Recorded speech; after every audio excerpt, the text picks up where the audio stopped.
Islam has no hand in it. मैंने नाम ही नहीं दिया, मैं गरीब आदमी हूँ, मैं कैसे नाम दे सकता हूँ। आजकल आप लोगों ने देखा नहीं, मैं बड़ा बच बच के चलता हूँ चीज़ों से। चलिए, भारत पर आज हमला हो गया। पर आज हमला हुआ, हमला तो 6 और 7 तारीख को भी था। 6 और 7 नवंबर को आप सोचोगे ये क्या, ये एटीसी है, air traffic control. GPS, Bharat के जीपीएस से छेड़छाड़ की गई। एटीसी और जितनी भी फ्लाइट हवा में थी उन सबको जीपीएस गलत दिख रहा था। उनको रनवे वहां दिखा रहा था, जीपीएस जहां खेत थे।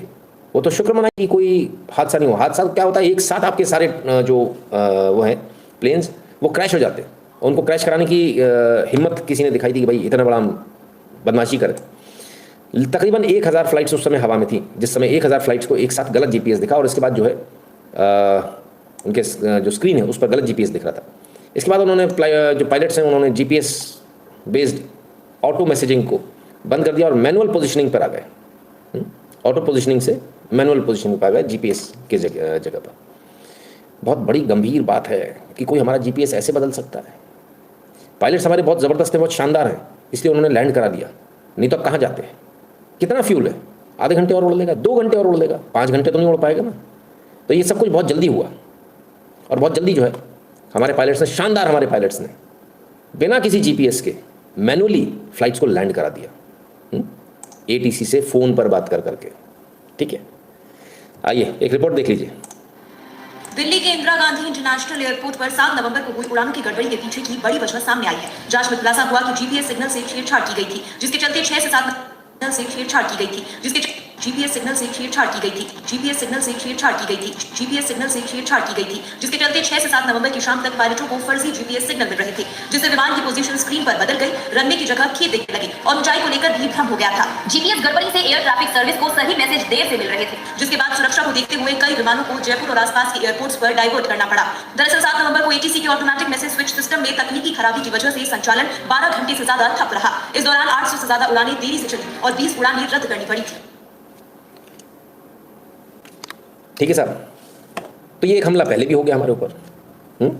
ऐसा नहीं है सब कुछ अभी अचानक हो गया। मैं एक कमेंट लेता हूँ, किसी ने कमेंट किया, कहाँ चला गया, अभिषेक जी कह रहे हैं, और लोग बोलते हैं इंडियन पायलट समझदार नहीं है। उनसे बोलो उनके बाप को लेकर आ जाओ तुम, और हमारे यहाँ सबसे घटिया पायलट को चुन लेंगे हम, जिसके सबसे कम नंबर आए होंगे, और तुम अपने बाप को ले आना जो तुम्हारे यहाँ टॉपर हो, फिर बात कर लेंगे। ये बात तो मत करना कम से कम। जो लोग प्लेन बना नहीं पा रहे, जिनकी खुद की गलतियों से क्रैश हो रहे हैं, वो हमारे पायलट्स के ऊपर डाल रहे हैं इस चीज़ को, और हमारे ये पायलट पूरी दुनिया में प्लेन उड़ा रहे हैं। तब सही है, अलग अलग प्लेन उड़ा रहे हैं, कहीं कोई दिक्कत नहीं आ रही। जब आपकी गलती है तो आप उसको हमारे पायलट्स के सिर पर डाल दो। लोगों ने तो यहाँ तक कहते सुसाइड करना था पायलट को। अरे शर्म कर लो, अरे बेशर्मो। हाँ, रोज़ तुम्हारी फ्लाइट गिर रही है कहीं ना कहीं, रोज़ तुम्हारा प्लेन गिर रहा है कहीं ना कहीं, कैसी बातें करते हैं हमारे पायलट्स। ऐसी फर्जी लाइसेंस नहीं बनते हमारे यहाँ। और अगर मैं प्लेन क्रैशेस का अगर डेटा उठाकर देना शुरू कर दूं, आप कुछ मत कीजिए, खुद से कर लीजिए, गूगल कर लीजिए, मैं नहीं बताऊंगा, गूगल कर लीजिए। है तो आपको पता चल जाएगा कि कितने प्लेन क्रैश होते हैं दुनिया में, छोटे बड़े सारे। ऐसा नहीं हो छोटा मोटा छोड़ देंगे, वहाँ तो नमूने घर घर में जो रखते, कभी बीच हाईवे पर जाते हैं, मैं दिखाया था ना आपको। क्या बोले, और ये हमारे पायलट्स के ऊपर उंगली उठाएंगे। औकात है इनकी, पहले प्लेन बनाना सीखो भाई। है तुम्हारी कभी फ्यूल सप्लाई अपने आप कट ऑफ हो जाती है, कभी तुम वहाँ से बैठ के रिमोटली कट ऑफ कर देते हो, बोले तो अभी मिर्ची लगेगी। Spoken done by west, this today it's by पड़ोसी, यू नेवर नो। बट इस को बदल देना चाहिए सर, जहाँ इन्फिल्ट्रेशन होने की संभावना है। राकेश जी कह रहे हैं, I asked one of my Pakistani known, तुम लोग नहीं सुधरोगे। He asked who was involve, I said your brother who did not leave the Indian 1947। ये तो बहुत बहुत हार्ड हो गया राकेश जी। हाँ, वो भी हंसी दिया होगा इसको सुनकर। खैर, आदित्य जी कह रहे हैं, गुरु जी ये मोसाद और CIA वीडियो बना के डालते हैं, दैट्स वाई सबको लगता है वो बेस्ट, और खुद CIA बोलता है रॉ बेस्ट है। नहीं सर, रॉ का कोई मुकाबला नहीं है ना। हम देखिए, मैंने पिछले जन्म में कुछ बहुत अच्छे कर्म किए होंगे कि मुझे भारत की मिट्टी पर जन्म लेने का सौभाग्य प्राप्त हुआ। हमारे नेताओं की लीच गलीच हरकतों को छोड़ दें तो ये देश की मिट्टी मिट्टी नहीं, सोना है। हम सोने पे पैदा हुए, मिट्टी पर नहीं। सच्चाई यही है। हमारे यहाँ के पायलट्स देख लीजिए, कमर्शियल पायलट्स, पैसेंजर पायलट्स और हमारे fighter pilots, these are the best. हमारे देश के सेना के जवान देख लीजिए, those are the best ones. कोई नहीं टिक रहा सर उनके आगे। हमारे CRPF को देख लीजिए, हमारी जितनी आर्म फोर्सेज है उनको देख लीजिए। पुलिस अगर भ्रष्टाचार न करे, भ्रष्टाचार वाला हटा दीजिए और ये मान लीजिए पुलिस भ्रष्टाचार नहीं रही भ्रष्टाचारी, तो सबसे बेहतरीन पुलिस हमारे यहाँ की है। इतने इक्विपमेंट, इतना सब कुछ होने के बाद अमेरिका में ब्लाइंड मर्डर्स हो जाते हैं, वो ढूंढते रहते किसने किया। हमारे यहाँ की पुलिस 2 मिनट में ढूंढ लाती है, ये बात अलग है। फिर नेता वेता का इंटरफेरेंस हो जाता तो कहते हमें तो कुछ दिखाई नहीं भाई साहब, ये आदमी तो संत है जिसने मर्डर किया है, ये तो मर्डर कर ही नहीं सकता। दांत खोलो, दांत दिखाओ, इसके तो दांत ही नहीं है, नहीं। तो पिछले जन्म में अच्छे कर्म किए होंगे जो ऐसे देश में पैदा होने को मिला जहाँ टैलेंट की कोई कमी नहीं है। भयंकर टैलेंट है, भयंकर, थोड़ा बहुत नहीं। चलिए आगे चलते हैं और अब बात करेंगे एक और हमले की जो भारत के ऊपर होने का पहले ही उसकी फुस हो गया, हमला होते होते कैंसिल हो गया सर। जम्मू कश्मीर पुलिस की गाड़ियां हैं और जम्मू कश्मीर पुलिस कहीं छापा मार रही है, भाई किधर मार रही है, ओहो।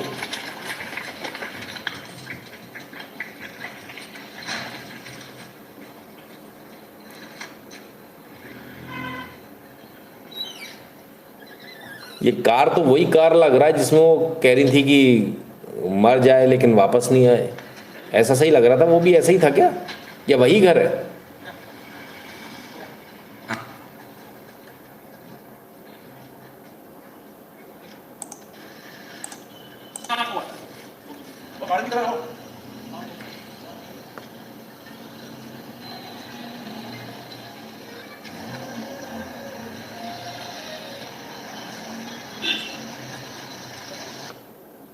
चलिए साहब, तो पूरे एरिया को कॉर्डन ऑफ कर दिया गया। क्यों कॉर्डन ऑफ कर दिया गया? क्योंकि जम्मू कश्मीर पुलिस ने रेड मारी UK based terror handler Mohammad Ayub Thakur के शोपिया में, साउथ ऑफ कश्मीर। यहाँ तमाम सारी जगहों को ढूंढा गया, कॉम्बिंग ऑपरेशन किए गए। और यूके बेस्ड टेरर हैंडलर है मुजम्मिल अयूब, इनके भी जो एंसेस्ट्रल घर है जो कि डिस्ट्रिक्ट शोपिया में, उस पर भी छापा मारा गया। तमाम सारे अन्य लोगों के छापा मारा गया। पर मारा क्यों गया, कारण क्या है? आइए कारण को भी समझ लेते हैं। एक और जगह छापा मारा गया, मुजम्मिल के चक्कर में मारा गया।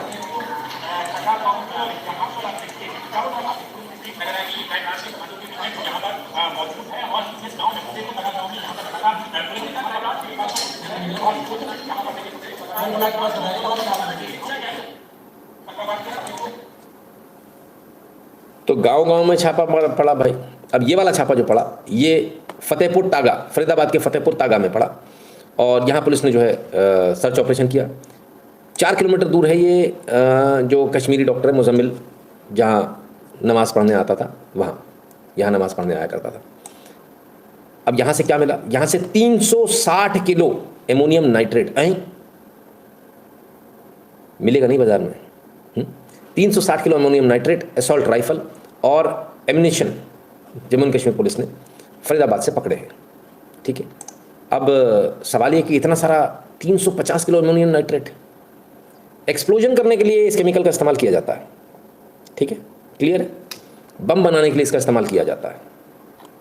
वेरी गुड, बस 360 किलो ही तो है। बवाल काटे आप लोग, कमी नहीं है, लेकिन कदर भी तो नहीं है टैलेंट की। गुरुजी कुछ बड़ा होने वाला है भारत में, ऐसा लग रहा है जिस तरह की खबरें आ रही हैं। हाँ बिल्कुल, सरकार नहीं संभली तो सरकार का खेल हो जाएगा। हमने पिछली बार ही बताया था अमित शाह जी के बयान पर, उन्होंने कहा था भारत में संभव नहीं है। मैंने कहा ओवर कॉन्फिडेंस तो नहीं है। जो लोग समझदार थे वो समझ गए। आइए जरा देखें। इसको लेके गई है यहाँ पे पुलिस? इमाम साहब, मस्जिद इमाम साहब, मस्जिद के इमाम साहब। हाँ। क्या नाम है उनका? पुलिस उठा के ले गई इमाम साहब को। इस्ता आपके कौन लगते हैं वो? मेरा आदमी। क्यों लेकर गई है कुछ पता है? पता ना, वो टेस्ट के लिए भी था। पुलिस इससे पहले भी आई थी पुलिस आपके यहाँ? नहीं, पुलिस नहीं। कितनी उम्र है उनकी? वही 36 साल। आप कब से रह रहे हैं इमाम साहब के साथ? 30 साल हो। 20 साल से कहाँ रहने वाले हैं? निवास। वो यहाँ मस्जिद में खाली नमाज में पढ़ाते हाँ, थे। निवास पढ़ा। बच्चों को पढ़ाते थे। बच्चे नहीं पढ़ा। यहाँ से मस्जिद में कब से थे ये इमाम साहब? 20 साल हो। तो पुलिस आई थी, क्या पूछ रही थी पुलिस? उन्हें करे बोले, वह उनको करो, उनका हाथ पकड़ ले वो, फोन ले वो तो कौन भी ले गए? क्या करे? समझ आप पुलिस आई थी, इमाम साहब क्या करे? खाना खा रहे। खाना खाने ले गया और फिर हाँ। घर में तलाशी भी ली है पुलिस ने? मैंने देखा था पर ठंडे में कुछ पूछताछ करी, कुछ हत्या के बारे में कुछ?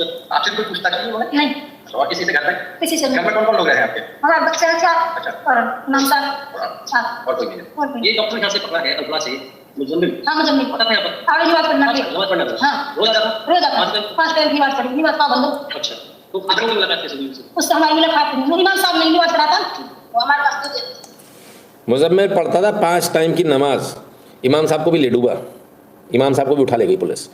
लेकिन एक मिनट, मुजम्मिल किस में, बम बनाने के, आतंकवाद के आरोप में जो है उसको गिरफ्तार किया गया है। लेकिन वो तो 5 टाइम की नमाज़ पढ़ता है। 5 टाइम की नमाज़ पढ़ने के दलील पर ही तो एक बच्ची के बलात्कारी को फांसी की सज़ा से उसको लाइफ टाइम में कन्वर्ट कर दिया गया। इसी से तो कह देते भाई अब तो सुधर रहा है, every Sinner has a future. हैं, चलिए साहब, कहानी अभी ख़त्म नहीं हुई। तो यह है वो अल-फतह यूनिवर्सिटी, अल-फलाह यूनिवर्सिटी, जहाँ ये पढ़ाते थे।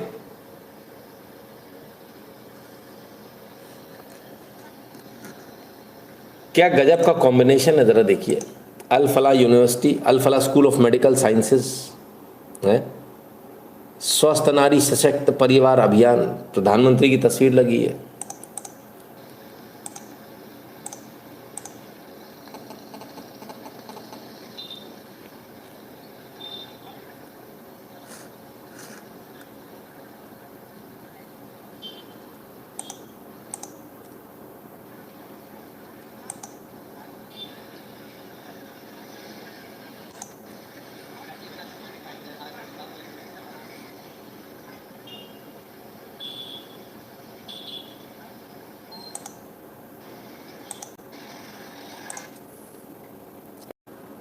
अब ज़रा समझ लीजिए मैटर कहाँ से, मैटर शुरू हुआ। हमने वो न्यूज़ जो आपको दिखाई थी कि जम्मू एंड कश्मीर में एक हॉस्पिटल में, सरकारी हॉस्पिटल में काम करने वाले कर्मचारी के लॉकर को जब खोला गया तो उसमें AK-47 मिली। मामला वहाँ से गरमाया। लॉकर बंद था, उन्होंने बोला यार ये व्यक्ति नौकरी तो छोड़ गया, लॉकर कैसे बंद है? तो उन्होंने उसको खुलवाया तो देखा कि अंदर तो AK-47 है। तुरंत पुलिस को इन्फॉर्मेशन दी गई। पुलिस आनंद फानंद में आई और पुलिस ने जो है सबसे पहले AK-47 को अपने कब्जे में लिया और उसके बाद जो है मामला शुरू हुआ। इसके बाद अलग अलग जो छापे मारे गए, तमाम सारी अलग अलग जगहों पर लोगों को पकड़ा गया।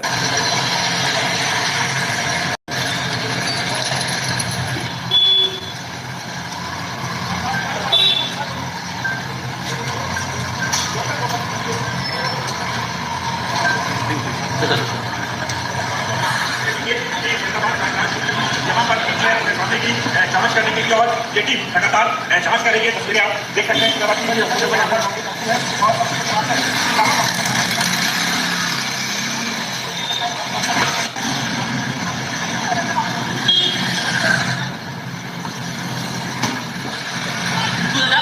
तू जाएगा अभी, है?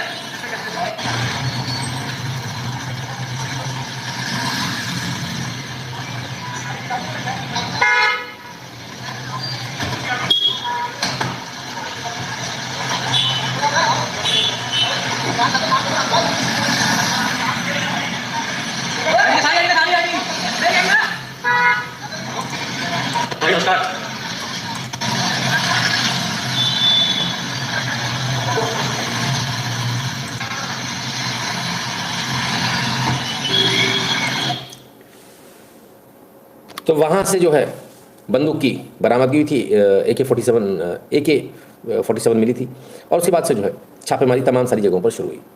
डॉक्टर मोइनुद्दीन क्या भी ATS का छापा पड़ा,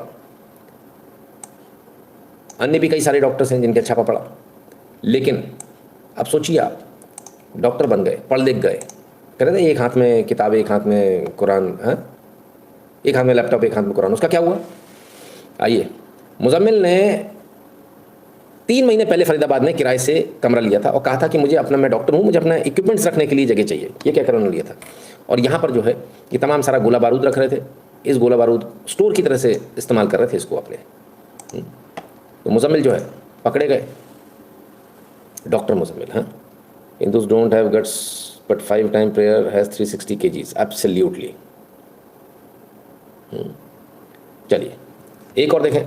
assault rifle 2900 kilo ammonium nitrate, Faridabad से गिरफ्तार डॉक्टर्स के ठिकानों पर क्या क्या मिला, देखें फोटोज। अरे बाप रे बाप। जम्मू कश्मीर पुलिस, फरीदाबाद पुलिस की संयुक्त कार्रवाई, अल फलाह यूनिवर्सिटी के डॉक्टर मुजम्मिल को गिरफ्तार किया गया। उनकी निशानदेही पर पुलिस को एक और जगह से 360 kilo ammonium nitrate, Krinkov assault rifle, pistol, magazine, timer बरामद हुए। जगह जगह छापेमारी में 2563 किलो विस्फोटक बरामद किया गया। बाप रे बाप। कितना कुछ सोचिए क्या चल रहा था। अब मुजम्मिल जो है गरीब आदमी होगा, हेडमास्टर का बेटा, ऐसा कुछ है। आइए मुजम्मिल साहब का ज़रा घर देख ले। वाह क्या बात है, घर हो तो ऐसा।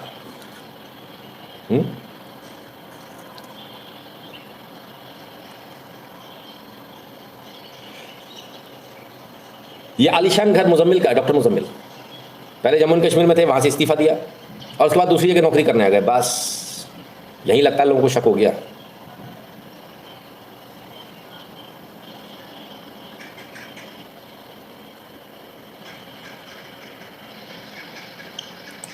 शानदार घर, शानदार डिग्री, डॉक्टर बन गए। और इस घर में सर बंगले के सामने 8 एकड़ ज़मीन है, पीछे 12 एकड़ है। बाप रे बाप, कश्मीर में ज़मीन बहुत महंगी है और इतनी महंगी ज़मीन होने के बावजूद इतनी सारी ज़मीन, और फिर भी बने क्या आतंकवादी। भगवान मालिक है।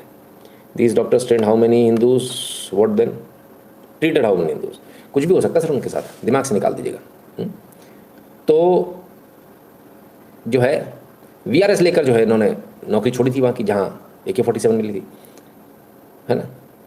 सब कुछ है, पैसा है, अच्छी लाइफस्टाइल है, पढ़ लिए, सब कुछ है, लेकिन इसके बाद भी चैन नहीं आ रहा भाई। आगे चलो, उससे पहले एक बार फिर याद दिलाते www.nitinshukla.in पर आपको जाना, वहाँ आपको QR कोड मिलेगा, उसे स्कैन कीजिएगा ये इस प्रकार से, और अमाउंट भर के अपना नाम और नंबर साथ में भेजिएगा। सोशल मीडिया के तमाम सारे प्रोफाइल फॉलो कर लीजिएगा, टेलीग्राम व्हाट्सएप के चैनल को ध्यान से ज्वाइन कर लीजिएगा, और भारत के बाहर जो लोग पेटीएम और पेपाल वाला बटन दबाकर अपना पेमेंट करने का कष्ट करें।